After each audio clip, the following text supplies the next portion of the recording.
Good morning সবাইকে, পিয়ারেস lifestyle আপনাদের সবাইকে স্বাগত জানাই। এখন বেলা 8:30 বাজে। আমরা এই ঘুম থেকে উঠলাম, ব্রাশ করে এলাম, তাই দিদার জন্য একটু চা, আমার জন্য একটুখানি কফি বানিয়ে নিয়েছি। দেখতে পাচ্ছি তার সাথে একটু রয়েছে বিস্কিট।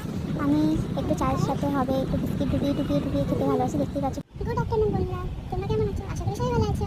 আমিও খুব ভালো আছি। সকালবেলা তোমাদের সাথে কথা বলতে আসা হয়নি, কারণ আমি অনেক কাজবাজ করছিলাম, কাজবাজের মধ্যে ব্যস্ত ছিলাম, যার কারণে হয়নি। এখন স্নান টান করে একটু বসলাম তোমাদের সাথে গল্প করতে। এই মাঝখানে আমার খাওয়া হয়ে গেছিলো, খাওয়া দাওয়া পুরো কমপ্লিট হয়ে গেছে। আর এই দুপুরবেলা আর কিছু খাবো না, দেখা যাক যদি বিকেলে কিছু খেলেও খেতে পারি। আজকে আবার লোকনাথ বাবার পুজো আছে, জানি না যাবো কিনা, যাওয়ার ইচ্ছে আছে আবার ইচ্ছেও নেই, মানে জানি না কী করবো। যদি যাই অবশ্যই তোমাদের সাথে শেয়ার করবো, দেখতে থাকো আর সঙ্গে থাকো। আজকে একটু মাথা ঘষলাম, মাথা ব্যথা ঘষেছি, তাই জন্য একটুখানি চুলে একটু যত্ন করতে হবে, সিরাম টিরাম লাগাতে হবে, তাই আমি একটু লাগিয়ে নিই। তোমরা সঙ্গে থাকো আমার সাথে। Thank you.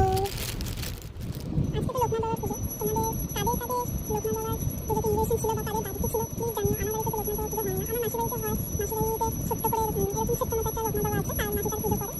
তো এবছর আমার যাওয়া হয়নি মাসির বাড়ি। আমি তো কালকে ব্যাগ খুলেছি বাড়িতে, ওই জন্য আজকে শরীরটা দিচ্ছিল না, সারাদিন অনেক কাজ করছিলাম, তো তখন আর যেতে পারিনি। আর মা বাড়িতে আমার মা বাড়িতে পুজো হয়, মা বাড়িতে বলেছিল, তখন আর যাওয়া হয়নি। তো তোমরা কারা কারা গেছো লোকনাথ বাবার পুজো ইনভিটেশন পেয়েছো অবশ্যই জানিও কমেন্টে।